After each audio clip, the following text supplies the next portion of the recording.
મેં શરૂઆતમાં જ કીધું કે આ લડાઈ એ રાજકીય લડાઈ નથી, આ લડાઈ સામાજિક લડાઈ છે, લડાઈ નવી પેઢીને બચાવવા માટેની લડાઈ છે.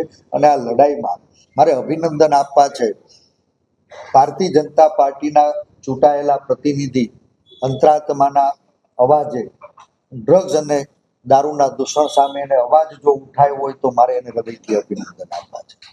મારે અભિનંદન આપવા છે ભાઈ ગોપાલને કે રાજકીય વિચારધારાથી ઉપર ઉઠી અંતરાત્માના અવાજે ભાઈ જિજ્ઞેશે દારૂ અને ડ્રગ્સ માફિયાઓ વિરુદ્ધ ઉઠાવેલા અવાજને એને સમર્થન કર્યું છે.